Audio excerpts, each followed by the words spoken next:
Okay, good afternoon, everyone. As many of you know, my name is Prue Klein and I'm the Marketing Coordinator here at Wine Communicators of Australia. Today's webinar will be presented by CEO and one of the founding partners of leading drinks design specialists, Denomination. Welcome, Rowena Curlewis. Rowena will provide insight today into how to communicate your brand story succinctly, reflect your values in your messaging and packaging, and also the use of design tools to engage your consumer. We've allowed plenty of time for any questions you may have to be answered at the end of the webinar. However, feel free to send through to me any questions as they come to mind. You can do this via the Q&A button at the bottom of your screen. As usual, this webinar will be recorded and a link to the recording will be sent to you should you wish to watch it again at a later stage. Enough from me though. It's now my pleasure to hand over to Rowena for today's presentation. Thank you. Thanks so much, Prue, and welcome everyone. A little bit about Denomination just before we get started. So Denomination, as Prue said, is a design specialist in the drinks category. We started 20 years ago with a small office in Sydney. We have now grown globally. We have an office in London that we opened in 2014 and one in San Francisco that we opened in 2018. So we really cover a lot of the major wine growing and drinking regions around the world. We have a very diverse group of clients that range from, really big brands and big companies like Treasury Wine Estates, which is one of our anchor clients, to tiny little vineyards like Yabby Lake or Dexter or House of Cards in Margaret River. So really the full span. That's just in wine. Obviously, we look at beer and spirits, cider, seltzers, and some non-alc as well. But today I'm going to be focused purely on wine because it's the Wine Communicators of Australia. In addition to the work that we do from a branding perspective, we are also very focused in the areas of sustainability. And to that end, we are a climate neutral certified business. We have been for the past 3 years. We also have a model called Future Proof and a sustainability training team that both trains internally, but also with our clients as well. So you'll see quite a few mentions of sustainable brands and sustainable thinking as I talk through some of our examples. But let's talk about the power of storytelling in labels. Now, labels for me are your portable point of sale. So they really are the advertising in your hand. So they're an incredibly important part of your marketing mix that you really need to make sure that it's working to the optimum ability. In terms of people's impressions of brands, how much of it relies solely on packaging? Well, it's actually 70%, which is quite a huge amount when you think of all of the other parts of the marketing mix that, that consumers are exposed to. How many people agree that packaging design affects their purchase decision of a luxury product or gift? Well, as you can imagine, that is even higher. So 81% really rely on the design to help encourage them to buy. So what should your brand, through its label design, say? Well, we think it's a perfect vehicle for storytelling. And storytelling is a really powerful way to breathe life into your brand and to differentiate from your consumer, from your competitors, and also evoke an emotion by consumers. So a brand should tell a story. It should stand for something. And for it to be really powerful, your story should come from a brand truth, something that is real, it's defendable, it's authentic, and it's also differentiated. So when you're thinking about storytelling, think about that criteria to basically guide you in terms of developing your story.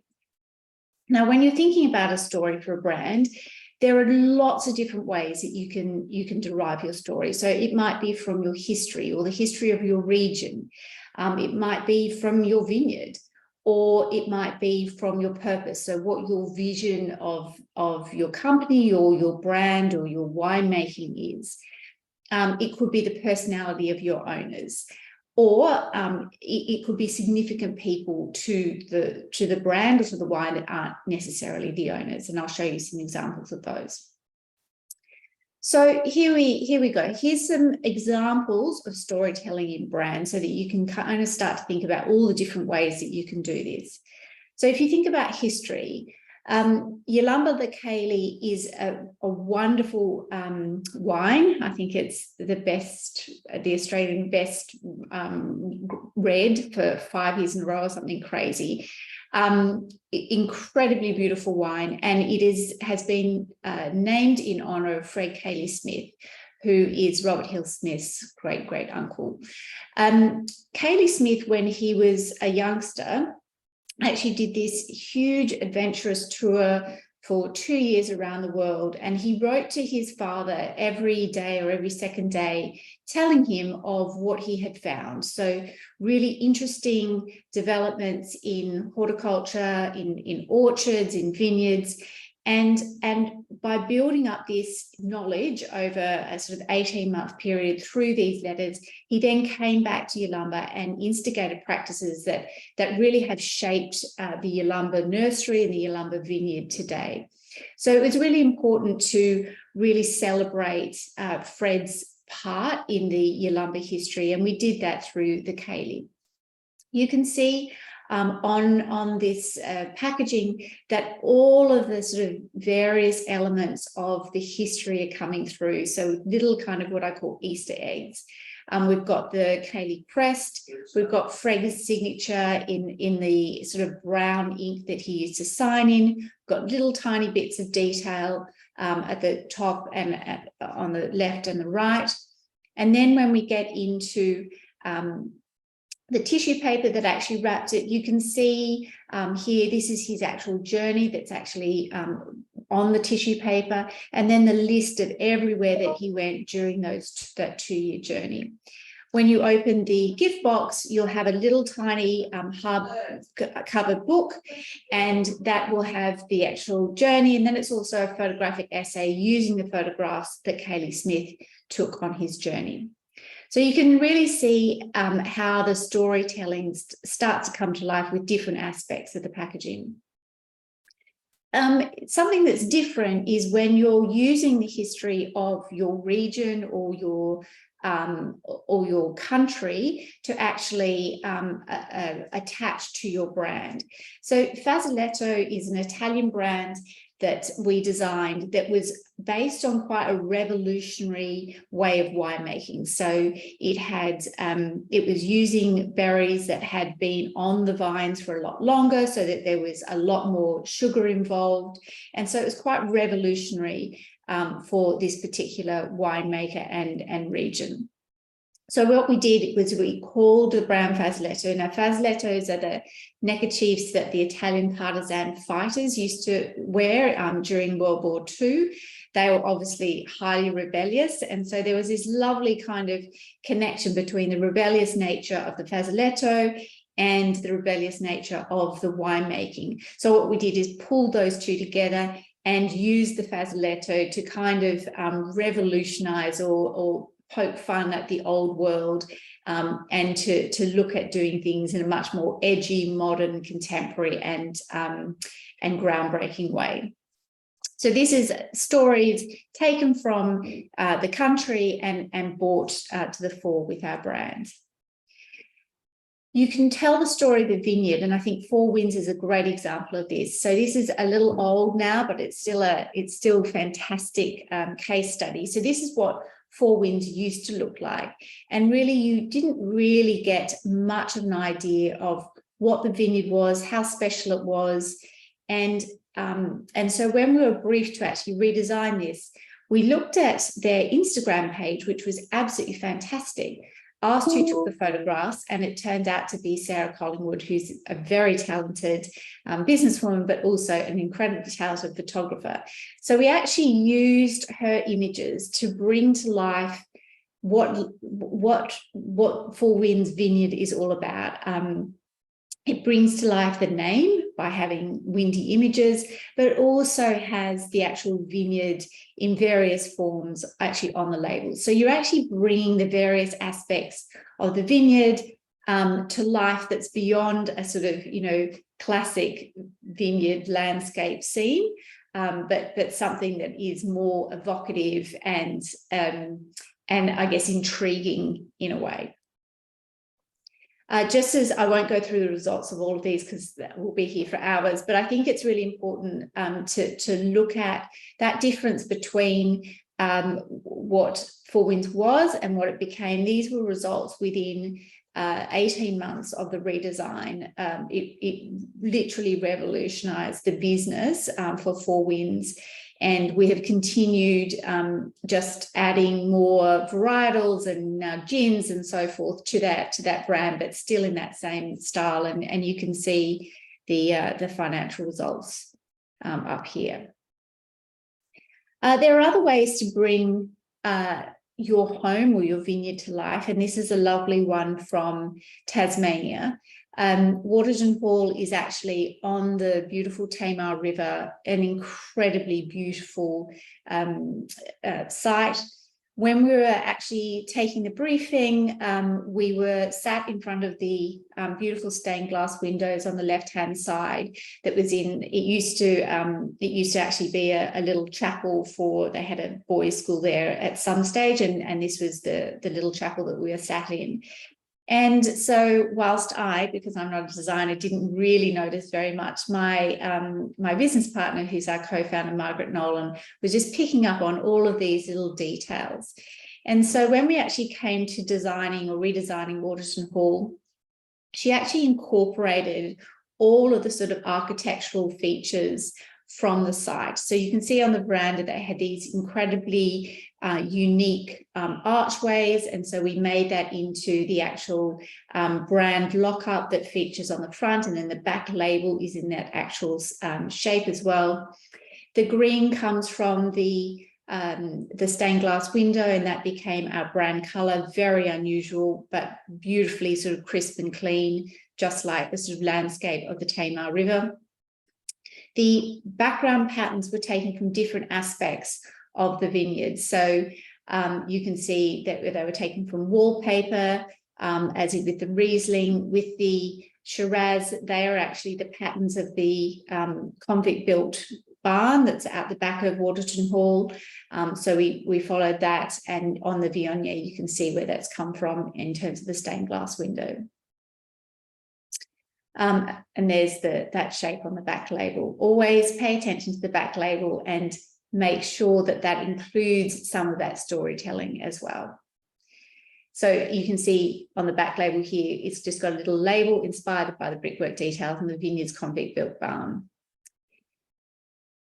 Other ways to do it is to look at, your history and who maybe your founder is, or your winemaker, or someone to do with the family. So when we went to redesign the Robert Oatley series, the client wanted his father's legacy to be brought to life. Now, Mr. Oatley was still alive at this stage, and still very much involved with the Sydney to Hobart yacht race, which obviously everyone knew him from. So what we want to do is to represent sailing, but not in a cliched way, in a way that consumers would get the sort of various layers. So what we did was develop this design that was, it had this navy blue pennant for the sailing, and this beautiful kind of ocean blue metallic brand color that was across all of the capsules, and obviously on the little pennant as well as his signature. Again, this is an old design, but it's really worthwhile looking at what happens when you do that packaging and you make such a radical change, but a change that is for the better, and also telling a story in a much more engaging way. So the results really show in terms of that incredible growth that happened in just 2 years. As part of that, and we've looked at sustainability for a long time, but we're also wanting to look at this from a COGS perspective as well. So our redesign of Robert Oakley not only reduced label costs and packaging costs, but also enabled them to do faster application as well. Other ways that you can tell stories are through, maybe it's through the varietal, and Little Giant really brings this to the fore. So the Shiraz grape is the tiniest grape, but it has power in every other aspect. So it really is the Little Giant of the wine world. So we really took that idea of Barossa really owning the Shiraz and really extended that into the brand Little Giant. Another way is to look at bringing the region to life. So here is Grand Coquet, a fabulous Chablis. And for those of you who have been lucky enough to go to Chablis, that beautiful softness of the light and the beautiful sort of mist in the morning with the church spires coming out really just takes you immediately to this beautiful part of France. And it really also suits the soft, clean nature of the Chablis style as well. Cassegrain is a design that we did 21 years ago, so right at the very beginning of Denomination. And this was all about bringing to life the story about the viticultural philosophy. So at the time, Cassegrain was still probably the oldest vineyard to use organic methods.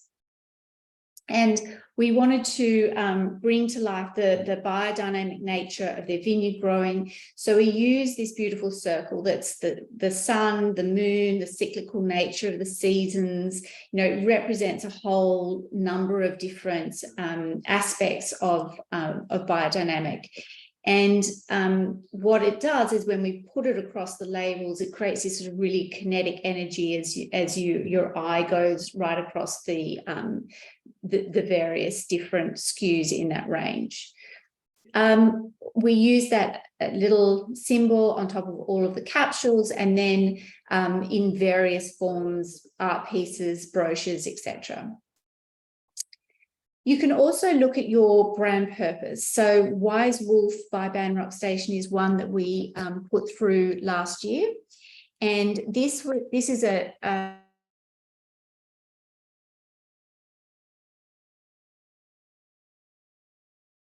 well, lots of you have probably seen this before.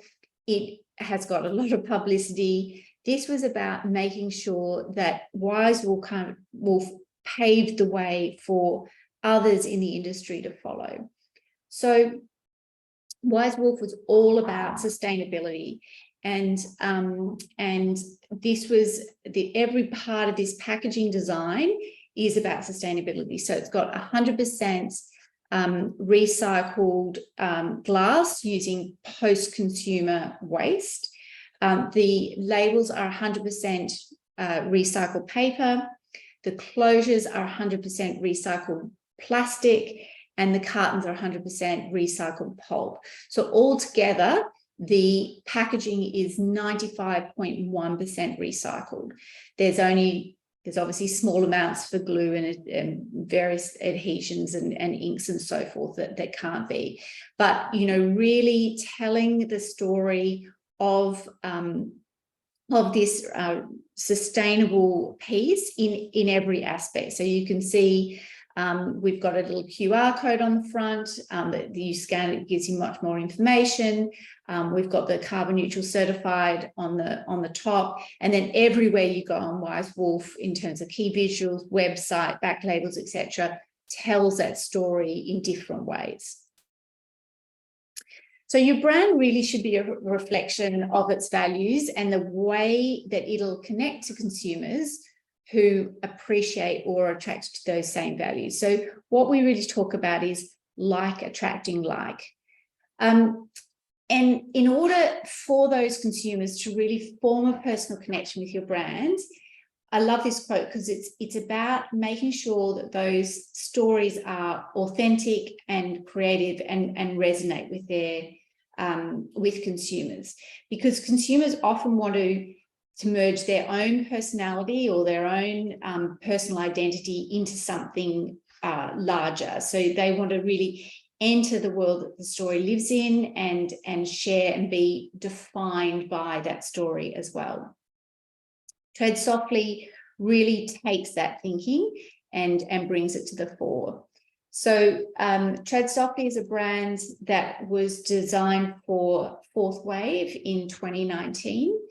It, at its core, it had sustainability and two values it was trying to check. It was one, consumers care for the world and consumers care for themselves. So it was about health and well-being, and it was about the environment. So we called it the brand Tread Softly, which is all about treading softly on the earth, but also treading softly in terms of your own health. So this is a sustainably grown and produced brand. It is naturally lower in alcohol and it has minimal preservatives. So the actual design of Tread Softly is incredibly beautiful.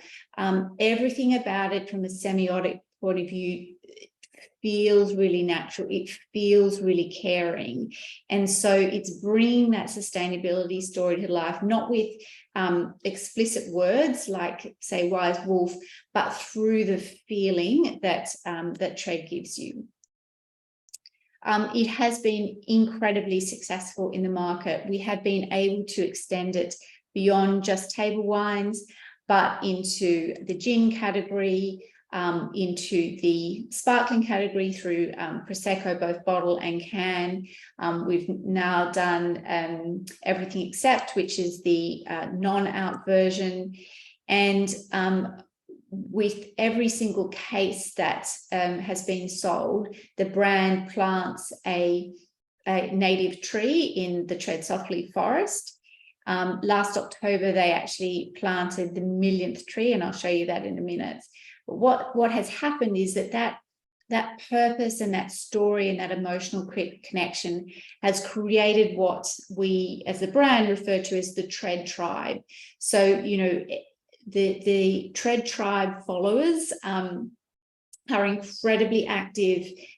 They you know, their hit rates and their interaction with the brand is incredible, and it's because it's really hit that core of consumers wanting to belong to that Tread Softly world.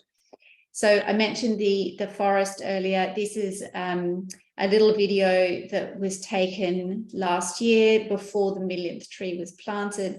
But you can see there, you know, an incredible achievement from a brand that is not yet 4 years old.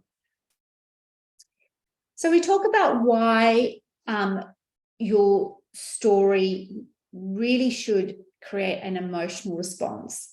And the reason for that is kind of scientific. So essentially, when an emotion is triggered in your brain, your nervous system responds by creating feelings in your body. And we call those a gut feeling and certain thoughts in your mind. And those emotions really influence our decisions, especially our purchasing decisions. So when they've done neuroimagery on consumers evaluating brands, they can see that consumers primarily use emotions rather than information. So they're using those personal feelings and experiences rather than, you know, a shopping list of brand attributes or features and facts. That's really important to remember because that ties into the ability for storytelling to actually evoke those emotions. If you haven't read some of Daniel Kahneman's work, I really suggest that you do. He's got some incredible books here, and he talks a lot about the rational system and the emotional system, and how people often confuse the part of the brain, being the rational system, that they think helps us make purchasing decisions. But it's actually not. It's actually the emotional system that calls the shots. So It's the source of our release, and then it liberates all of those rational choices. Your feelings and impressions are really influenced by all of those non-verbal symbols that your brain interprets and packages and creates meaning from. So when I talk about tread softly, I'm talking about the emotion that just the semiotics of the tiny type and the beautiful flowers and the really simple label, all of those non-verbal symbols are interpreted in the brain, and that is what creates this kind of feeling when you look at that brand. And those emotional responses are really key to cementing your brand in the minds of consumers. So the more cemented it is, the more likely you as a consumer are going to recall the brand, and obviously that brand is going to have increased memorability in your brain. And what happens is when we remember a brand, it prompts a safety mechanism in our brain, and that makes us feel much more secure in our purchase. So it's really important to have that emotional response, click it in the brain, and keep that kind of repetition there, because then you'll feel when you're scanning the shelf, that makes me feel safe. So that is the one in a very complicated, overwhelming category that I'm going to choose. So how do we do this? Well, your brand can make consumers feel a variety of emotions. So I'm just going to take you through a few. So you can, you don't have to make people feel kind of warm and fuzzy all the time. Brands can be uncomfortable, like this one is. Or they can make you feel kind of rebellious, and 19 Crimes has done an incredible job with this. Our involvement with Snoop Dogg, with Cali Gold, is really dialing into that kind of rebellious feeling that you get when you look at any of the 19 Crimes brands. Or with this Larry Cherubino's Wovo, it can make you feel intrigued, like, what is an egg doing on that packaging? I want to know more. Humor is a great way to build that emotional connection. I'm going to show you quite a few here and this is just a snapshot, because it is a wonderful way of getting that connection. Elephant in the Room is a big powerhouse, and all of the both the branding, the name, the identity, and also just even the descriptors like Palatial Pinot Noir and Whooping Merlot really kind of add to that sense of that you want to smile when you see that brand. Take It to the Grave, this was kind of playing on this kind of allure of evil, but doing it in a really approachable, fun, humorous way. So all of the skeletons have musical instruments, and they're kind of looking as though they're having a good time. Greasy Fingers is one developed for Pernod last year. How do we get this idea of greasy fingers? We had this character who was as greasy as your fingers were going to be when you ate a burger, and really kind of playing into this idea of a wine. The story of this wine is about that it's been developed to eat with burgers. So, the various ways that the winemakers have treated the tannins and sugar levels, etc., really kind of ties into that. So, having that humorous emotion. Squealing Pig obviously has just gone from success to success. This is a brand that we designed in 2009, so it's quite old now, but still it's this just wonderful, naive, beautiful story of Squealing Pig, and the way that it's actually executed in terms of key visuals and advertising, but also your other packaging elements, really plays on that development of humor and making a consumer smile. You can also look at, how do you feel desire? Like, how do you feel about something that just wants to make you own something as beautiful as this? So George Jensen Hallmark Cuvée, that was a brand that we designed to meet a number of purposes. One was to really break the paradigm of champagne. So how could we get an Australian sparkling wine to look as sexy and as prestigious as its European counterparts?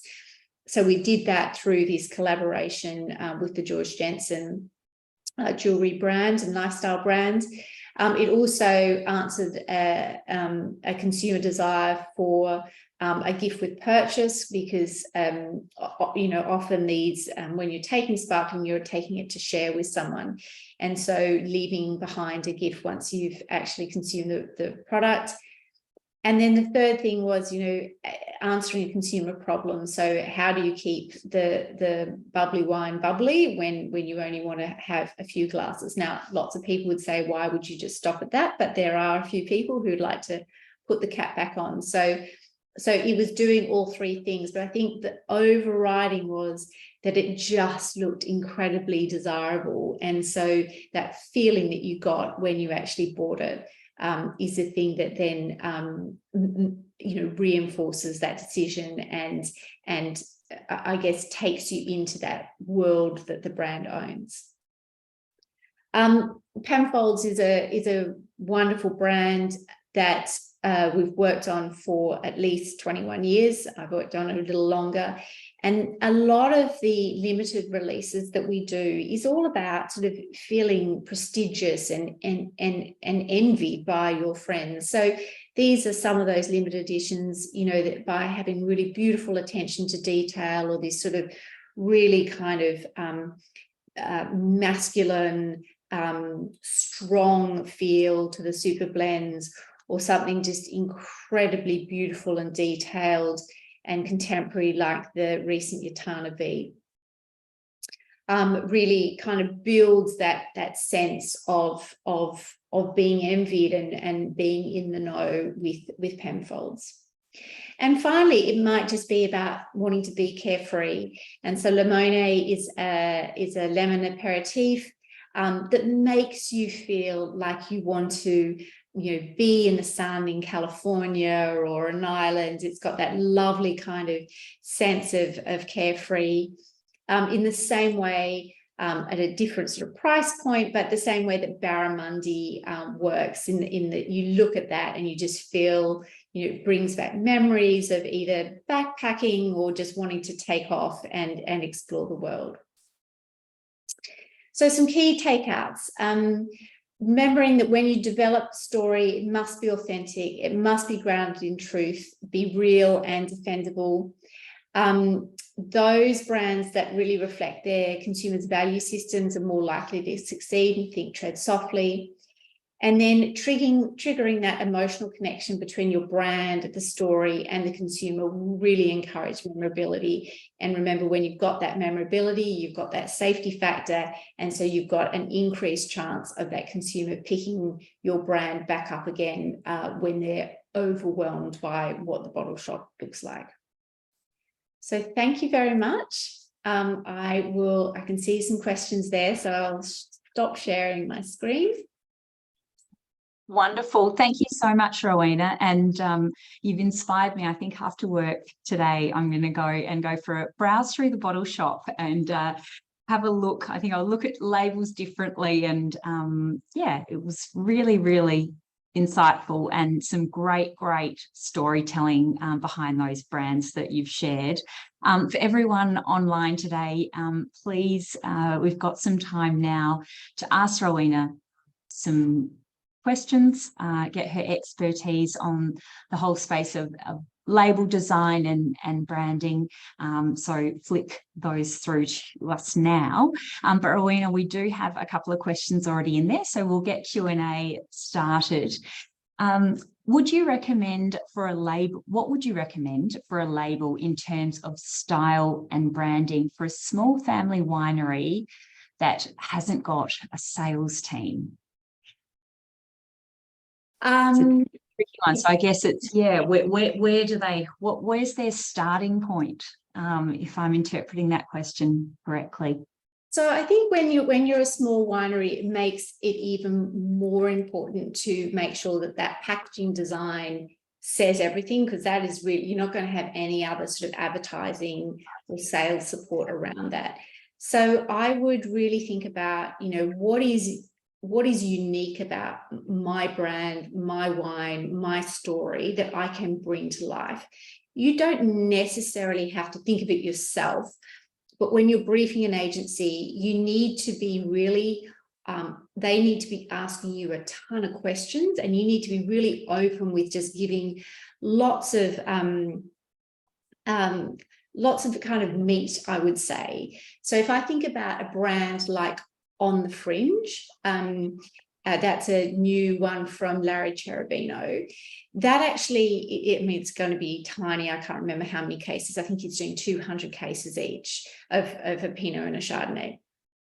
But the idea of On the Fringe literally came from a long conversation with Larry over coffee. And he was like, you can just do what you want. I'm like, it needs to be real and authentic, Larry. So tell me about what your wine is. So we talked and talked and talked, and I wrote lots of notes. And then he was talking about the difficulties of growing grapes at Pemberton, and how notorious and difficult it is, but how it makes the wines just so special. And as he was talking, he said, On the Fringe is where you find the greatest reward. And I said, okay, I'm done now. He's like, what do you mean? I was like, no, we're good. So that became the genesis of the idea, right? So actually, when you see that label, it's a big white label, and it has on the bottom, it has in his handwriting, On the Fringe is where you get the greatest reward. And then it's kind of torn so that it really is on the edge. It's on the fringes. It's got this kind of edge and tension to it. Very distinctive, stands out from all of the competitors. No one that I know of has a brand like that. But you can see by it's come from this place of truth. And it's, even though he didn't necessarily come up with the idea, we've actually taken it from a lot of the things that he told me. So that is how I'd start. Yeah, and you don't need a big sales department to get you to that point, and hopefully with a great label, the wine sells itself. Exactly. That's what we hope. And I would also say that with a small winery, I know that that design fees can feel kind of cost prohibitive, but if you look at Cassegrain's labels that are 21 years old, Yabby Lake 20 years old, Dexter 20 years old. I mean, these are brands that have been around for a really long time and had no change to their labels. So if you do them really well from scratch, beautifully, and amortize it over 20 years, or even 10 years, you'll see that, the costs aren't as prohibitive as what you think. Absolutely. Another great question for you, Rowena. What is important to include in a good design brief? I think you kind of touched on some of those, maybe with a verbal briefing, but I think Ashley's more referring to, a written brief to the designer. Yeah, look, written briefs are fantastic. We've got a briefing template that I'm really happy to send to anyone if they want to shoot me an email. It's Rowena@denomination.com. The things that we need the practicalities, like what's bottled, in what capsules, what are our plans. We need to know what's your position on sustainability, where does that fit in to your journey. We need to know what is it about, similar to my answer before, what is about your story, your wine, your region that makes you different and makes you special. And so thinking about that can really kind of, just giving the designer a lot of that information can really help. I can also say what's not helpful.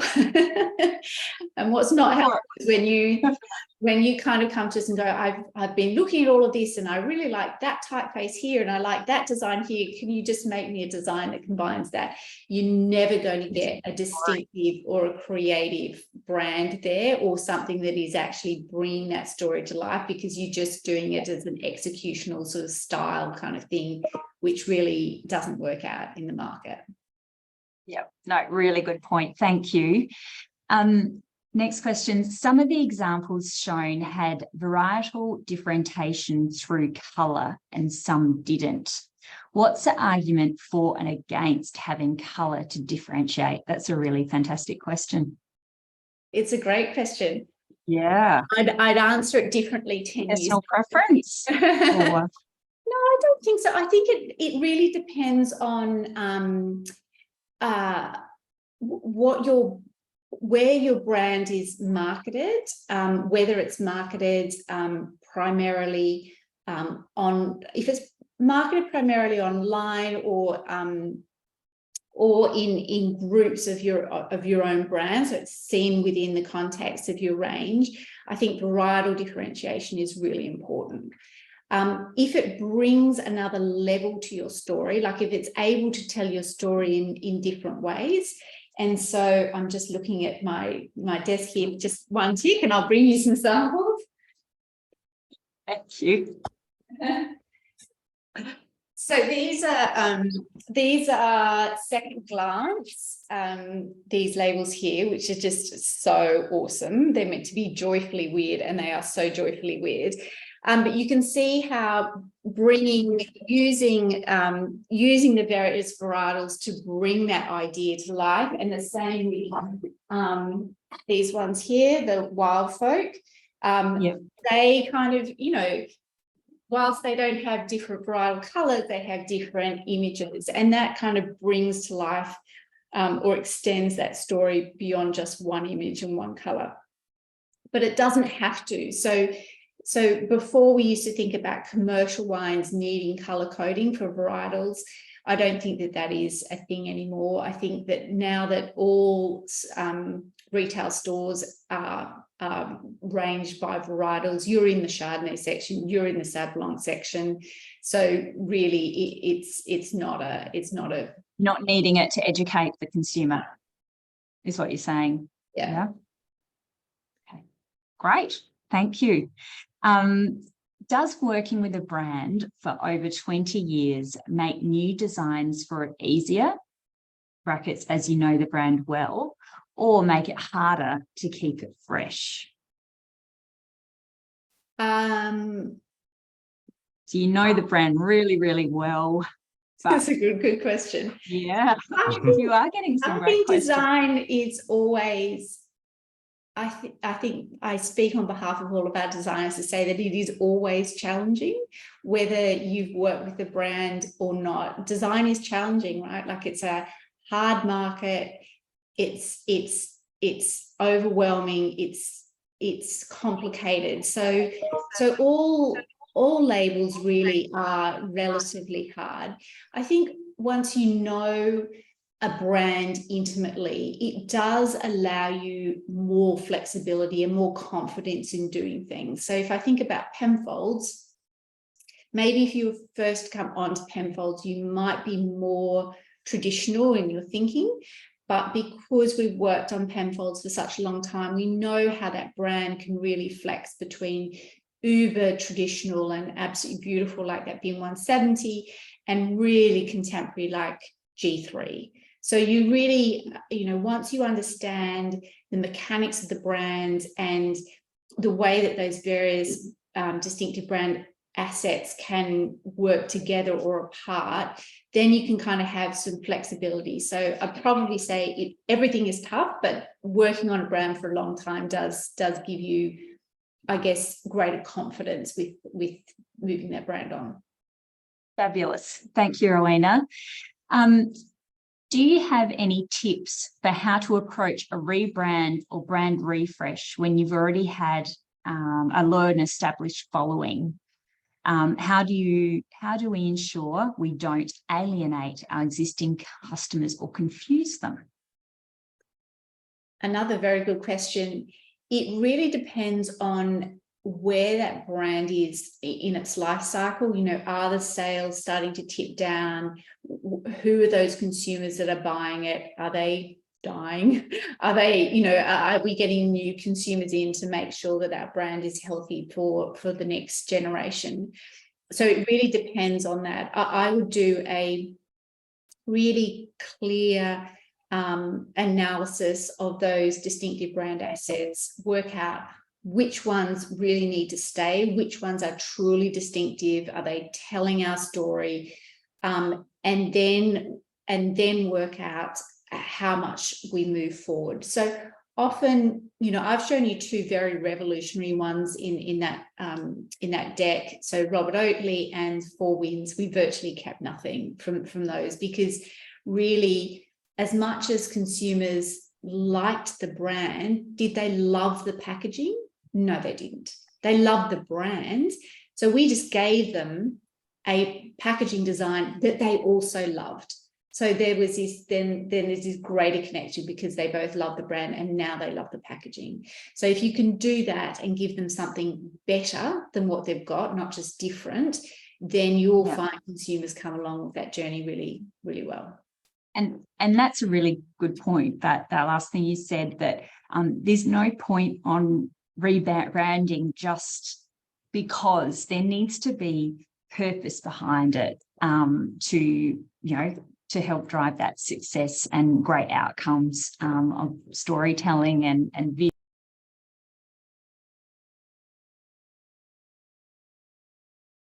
Okay, it looks as though Prue has jumped off. So I am going to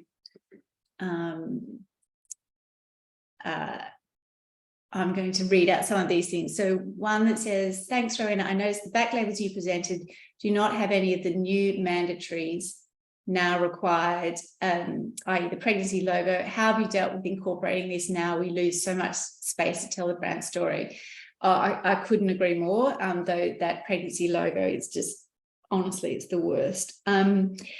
Apart from adding so much extra ink and space, it's a nightmare. However, you just need to be really creative. So a lot of those ones that I've shown you are older photographs, so they have all been updated with the new pregnancy logo. We have looked at, you know, how we can just be more creative with and more disciplined with how we actually put the various stories and mandatories together. Sorry, Rowena, I'm back. That's right. I'm echoing a little bit, so you might need to go on mute, Prue. I'm just answering a couple of the questions. The next one says, are consumers these days more adventurous, curious in terms of being intrigued enough to see an egg on the Wovo label and picking it up to learn more? In Australia, yes. We are very lucky in Australia that actually across the board, our consumers are pretty knowledgeable, pretty confident in wine.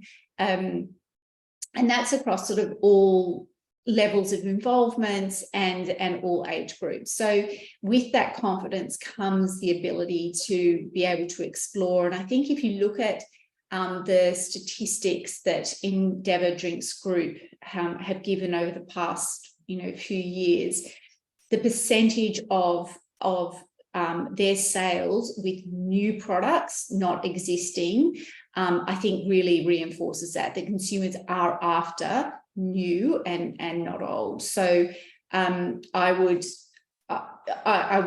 say that is the same in the UK or China or America as much as in Australia. Great. Sorry about that technical glitch, but it sounds like you didn't need me in anything. I've just answered the two in the chat, not in the Q&A. No, all good. Next one I've got here is how would you approach redesigning labels for a brand with multiple tiers at considering different price points, keeping them unique, still sharing a commonality so the end consumer can still tell they are part of the same family? Sorry, touching slightly on a point you covered before there. I think you need to be, again, do your distinctive brand assets analysis. So making sure the assets that you take across all of the ranges are really strong and differentiated from your competitors. So if you do that, you should be able to pull all of your ranges in your portfolio together. The other thing you need to be able to do is be very clear in your storytelling for each of those particular tiers. So to make sure that each tier has a reason for being, and that reason for being is very clear on the labels. Now, you don't have to do that necessarily through language. You can do that through little pieces of copy, but also through graphics, through semiotics, whatever. So, but to make sure that that consumers understand that that story is related to that price point. They can make that connection. And if you do that really well, your consumers can then buy into that brand and traverse up and down your brand hierarchy pretty well. Yeah, wonderful. And then this is an interesting question. Have you found that more traditional labels have more repeat purchases than modern labels having a one-off purchase? Do you tend to stick with traditional styles for high-end range / tiers? Again, it depends. It depends on the history and on which market. Yeah, and it really depends on the client or the story or the brand that we're talking about. I would go back to that statistic, and I wish I could remember it. It's something like 84% of EDG sales are with brands that have been created in the past 5 years. The majority of those, a lot of them are their own brands, but the majority of them are fairly contemporary. So I think that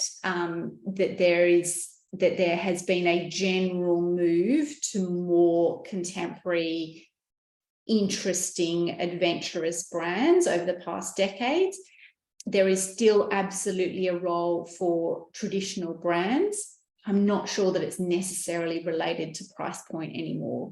It may be actually more relevant to a lower involved consumer who feels that traditional feel feels safer than a more adventurous label at $8, for example.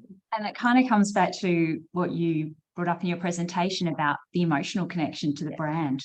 Yeah. And how people react to that. And I guess now the wine industry is competing with so many other beverage ranges, products on the market that, maybe there is that feel that, oh, I need to do something modern and fresh to compete with gin. But it's not necessarily keeping true to your brand and what you're about. Is that a fair comment? Absolutely. Yeah. Yeah. Yeah. Now I'm conscious of time. I'm just seeing what else. Oh, this is a nice one. Which label / brand development has been your favourite to work on? Don't know if you can answer that. I'm sure there's many. Which child is my favourite? That's a hard one. I think. What's my favourite? Look, I think I probably have to say Tread Softly. It's a brand that comes up in just about every brief that we get given.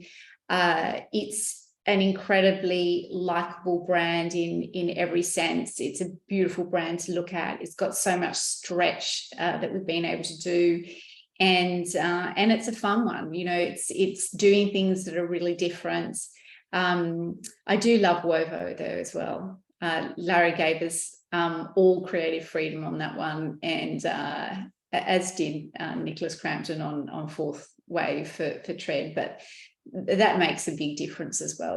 That's that both Wovo and Tread Softly are exactly what our clients saw in stage 1 presentation. There were no changes. Yeah, wow, brilliant. I think we have time for one more question, and anything else people want to ask, please quickly type them in, and we can send them through to Rowena. And Rowena, if you're happy just to respond on email to those, that would be amazing. No problem. The question is, are you seeing an influence from other alcoholic categories like gin and whiskey on wine labels? I'm assuming they're meaning on wine label design. Yes, absolutely. So we are seeing this kind of what we're calling cross-category fusion right across the categories, from spirits, beer, cider, etc.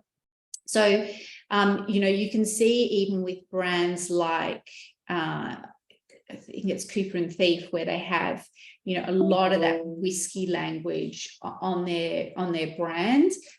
Certainly with the work that we do in the fortified category, we're introducing a lot more of that spirits language, because that fortified category kind of sits in that sort of quasi space between wine and spirits. And I think what's interesting is when you take a brand and then you move it from wine and then you move it out into different categories as well, involving that other categories language. And Squealing Pig, for example, when we took it into gins, we really tried to imbue that gin category, spirits category language onto that pack as well. But yeah, I think you will, the past 5 to 10 years has really shown that cross-category fusion getting bigger and bigger, and I would imagine there'll be even more of a mashup as we move on. Yep, fabulous. Well, Rowena, I think we're out of time for today, but as always, it's been an absolute pleasure having you as our guest presenter today's webinar. So thank you so much. For everybody out there, our next WCA webinar will be held on Tuesday, 9th of May.